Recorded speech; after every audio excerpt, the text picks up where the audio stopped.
Good afternoon, dear students. This is class of Dheeraj sir from Vatsalabai Vanmadi School of Scholar Armory, and we are studying history of standard 10th. And already we have started lesson number first, historiography, development in the West. So, what is meant by historiography? So, historiography means writing history. Okay, research, writing, and study of history called as historiography. और modern historiography के बारे में हम study कर रहे हैं कि how the evidence are gathered to know our past that we are studied already. And modern historiography के जो मेन कैरेक्टरिस्टिक्स है वो है टोटल 4 क्वेश्चंस और total 4 characteristics. Its method is based on the scientific principle. It begins with the formation of relevant questions. तो modern historiography जो है, यानी कि जब इतिहास लेखन की शुरुआत हुई थी तो 4 कैरेक्टरिस्टिक्स के ऊपर फोकस किया गया था कि रिलेवेंट क्वेश्चंस बनाए जाए। दिस क्वेश्चंस आर एंथ्रोपोसेंट्रिक, यानी कि मानव विज्ञान पर ये डिपेंड हो, जिसमें ह्यूमन का डीड थॉट जो है उसको स्टडी किया जाए। History does not suggest any inter relation between the divine and the human deeds. और जो हिस्ट्री है, मॉडर्न हिस्ट्री जो है या राइटिंग मॉडर्न हिस्ट्री जो है, it is not inter relate with the divine power and the human deeds. Divine power यानी कि दैवी शक्ति हम जिसे बोलेंगे, यानी दैववाद या ईश्वरवाद पर मॉडर्न हिस्ट्री का कोई विश्वास नहीं है। ठीक है, जो भी है वो ह्यूमन नीड और ह्यूमन डीड के ऊपर है। ठीक है, afterward answers to these questions are supported by the reliable evidence. History जो है, मॉडर्न राइटिंग हिस्ट्री है, वो modern history it depends on the reliable evidence के सपोर्ट से ही हिस्ट्री को प्रेजेंट किया जा सकता है। और वो किसी भी फॉर्म में एविडेंस हो सकते हैं, आइदर डॉक्यूमेंट्स हो, आर्काइवल सोर्सेस हो, न्यूमिस्मेटिक्स हो या एपिग्राफी हो। ठीक है, ये सारे sources. Number 4, history presents a graph of mankind's journey with the help of past human deeds. और जो भी हिस्ट्री आप लोग या मॉडर्न हिस्टोरियंस प्रेजेंट करेंगे, that should be according to chronology, यानी ऑर्डर ऑफ डेडलाइन, जिसमें ह्यूमन काइंड का ग्राफ प्रस्तुत करे हिस्ट्री। ठीक है, तो ऐसे 4 प्रिंसिपल के ऊपर या कैरेक्टरिस्टिक्स के ऊपर आपकी मॉडर्न हिस्टोरियोग्राफी डिपेंड है। उसके बाद we have already started the notable scholars of modern history, modern philosopher, जिसमें हमने रेने डेकार्ट्स के बारे में स्टडी किया था, जो बोलता है कि never to accept anything for true till all ground of doubt are excluded.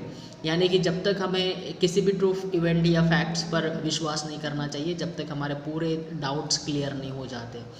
और इसलिए रेने डेकार्ट्स ने जो है उसने किस पे फोकस किया, he insisted on verifying the reliability of historical documents.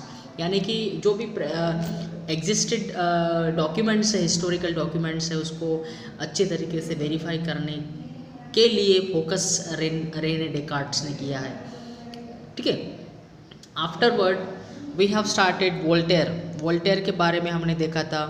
और ये जो वोल्टेयर है, Voltaire was known as the founder of modern historiography, क्योंकि इसने एक बहुत बढ़िया पॉइंट रखा है कि क्रोनोलॉजी और हिस्टोरिकल इवेंट्स के ऊपर ही फोकस ना करते हुए truth and chronology of historical events, इसके ऊपर ही फोकस ना करते हुए हमें social traditions, trade, economy, agricultural, इसके ऊपर भी फोकस करना चाहिए। ये बात वोल्टेयर ने रखी, एंड दैट इज़ वाई एक नया जो हम बोल सकते हैं कि नया डायमेंशन हिस्ट्री के स्टडी को मिल गया, और इसलिए Voltaire was the founder of modern historiography. ठीक है, उसके बाद हमने स्टडी किया था जॉर्ज विलियम फ्रेडरिक हेगेल, एक जर्मनी के फ़िलोसोफर है। और आपको मैंने बताया था कि जॉर्ज विलियम फ्रेडरिक ने लॉजिकल मैनर के ऊपर फोकस किया। He also thought that the presentation of history is bound change over time. Bound change मतलब कि चेंज टाइम के अकॉर्डिंग हिस्ट्री के एविडेंस में बदलाव हो सकता है। कभी कभी एक ही इवेंट्स के जो एविडेंस है वो कभी भी हमारे सामने मिल सकते हैं, तो हिस्ट्री जो है वो बदल भी सकती है। टाइम बाउंड है हिस्ट्री, ठीक है। ये बात जॉर्ज विलियम फ्रेडरिक हेगेल ने आपके लिए बताई है। उसके बाद हमने देखा है ये it is good to know this, जिसमें आप लोगों ने मैंने बताया था कि जो हेगेल है जॉर्ज विलियम फ्रेडरिक हेगेल, उसने बात की है कि डायलेक्टिक्स की बात की थी, यानी कि जो भी है एक आधे इवेंट्स का एनालिसिस जो होना चाहिए that should be based on the opposites, यानी कि ट्रू फॉल्स गुड बैड, ऐसे दो थेसिस बनाए जाए, थेसिस एंड एंटीथेसिस, जिसके ऊपर फिर आपको एक कंक्लूजन मिलेगा, उसे हम बोलेंगे एंटीथेसिस। तो जो भी है एक एनालिटिकल मैनर में हमें हिस्ट्री के एविडेंस को स्टडी करना है, ये बात रखी थी, ठीक है। आज जो हमारा टॉपिक होगा वो है Leopold von Ranke. Leopold von Ranke, so he was born in 1795 and died in 1886.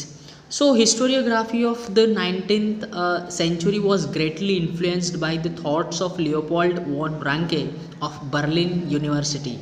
Berlin university is situated in Germany, और आपको पता है कि capital city of Germany is Berlin. और जो लियोपोल्ड वॉन रांके है, he is belongs to Germany, एक German scientist है, and he spoke about the critical methods. He spoke about the critical method of historical research, यानी कि जो भी study हो हिस्ट्री की या रिसर्च हो वो एक क्रिटिकल मैनर में हो, मतलब कि रिलायबल तरीके से हो। ये बात जो है वो लियोपोल्ड वॉन रैंके ने हमारे सामने रखी है, ठीक है।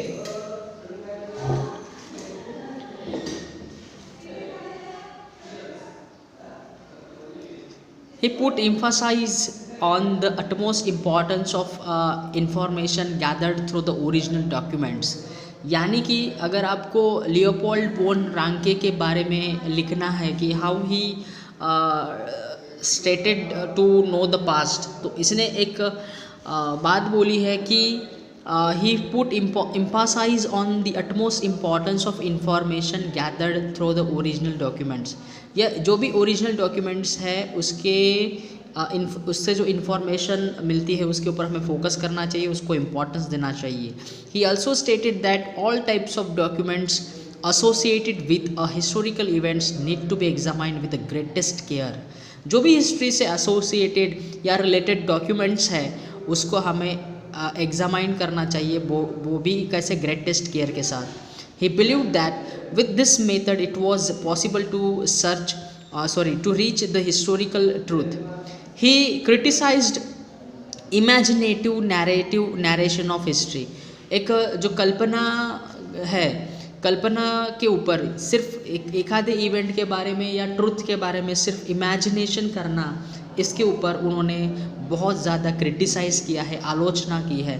He did not like the imaginative narration of history. उसको सिर्फ डॉक्यूमेंट्स बेस्ड जो भी उसको इन्फॉर्मेशन मिलती है उस पर ही उसने फोकस करने के लिए कहा है। Collection of his article is published in 2 books entitled with the theory and the practice of history. ये उसके बुक का नाम है, the theory and practice of history, the secret of world history.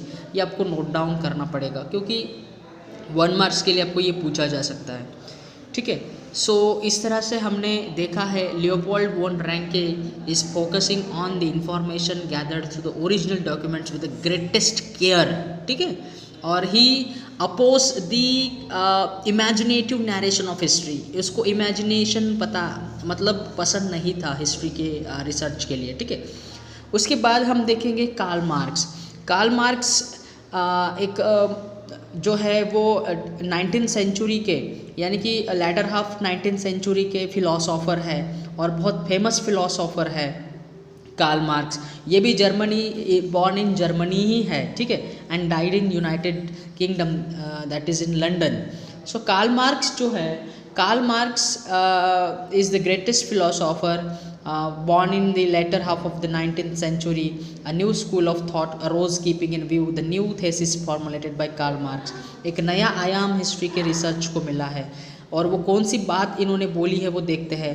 According to Karl Marx, history was not about the abstract idea.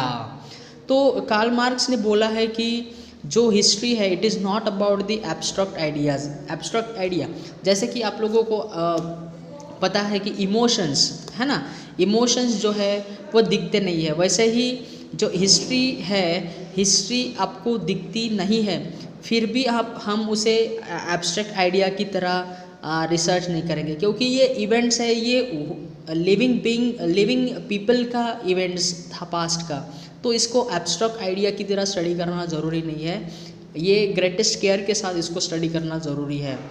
Human relationships are shaped by the fundamental needs of the people, and he stated that human relationships are shaped by the fundamental needs.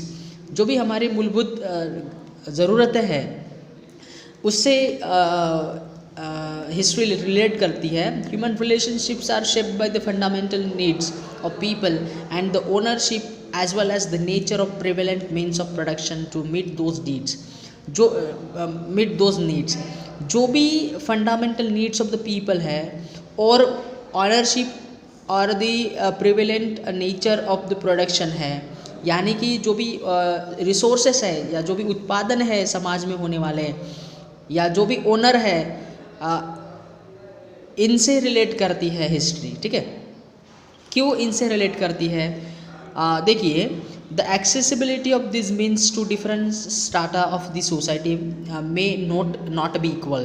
तो इसने एक बात बोली है कि ज़रूरतें पूरे करने के लिए जो समाज में रिसोर्सेस है या मीन्स ऑफ प्रोडक्शन है, ये जो है वो इक्वली डिस्ट्रीब्यूटेड नहीं है, ये इनइक्वल है and this inequalities cause, according to Karl Marx, this inequality is cause of the division, cause for a division of the society into classes.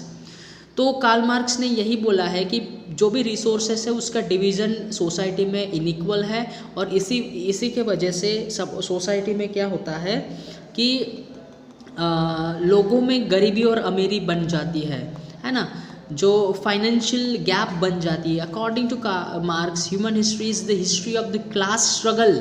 अगर आप लोगों को पता है रिच एंड पुअर ऐसे क्लास बन गए, लोअर क्लास हायर क्लास ऐसे क्लास बन गए, तो जो पुरानी हमारी हिस्ट्री है it totally depends on that the class struggle. और आप लोगों को पता है कि हमारी जो एंशिएंट बैकग्राउंड है, हमारा जो एंशिएंट बैकग्राउंड है, it is depend on the varna system. वहाँ पे कितने जैसे कि प्रिस्ली क्लास यानी कि ब्राह्मण, क्षत्रिय, वैश्य और शूद्र, ऐसे 4 क्लासेस में सोसाइटी डिवाइडेड थी, और जो the distribution of the property जो था वो हायर क्लास के पास ज़्यादा था, ठीक है। तो इसके वजह से क्लास स्ट्रगल था टोटली। लोअर क्लास पीपल को इक्वल अपॉर्चुनिटीज़ नहीं हुआ करते थे, प्रिविलेजेस वो इन्जॉय नहीं कर पाते थे। सो कार्ल मार्क्स के अकॉर्डिंग बोलते हैं कि it is totally the class struggle, as the class that owns the means of production economically exploits the rest of the classes। तो उसका कहना ये था कि हिस्ट्री में सिर्फ यही है, इकोनॉमिकली जो हायर क्लास है वो लोअर क्लास को डोमिनेट करता है।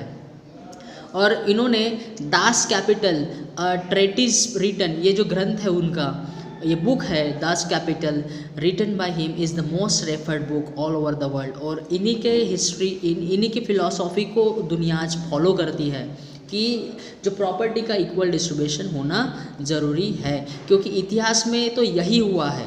जो स्ट्रगल, जो बैटल हुए हैं, it is totally depend on the inequal distribution of the property और द रिसोर्सेज। सो ये है हमारे 2 notable scholars, Leopold von Ranke and the Karl Marx. Okay, afterward we will study about the annals school. ठीक है, thank you.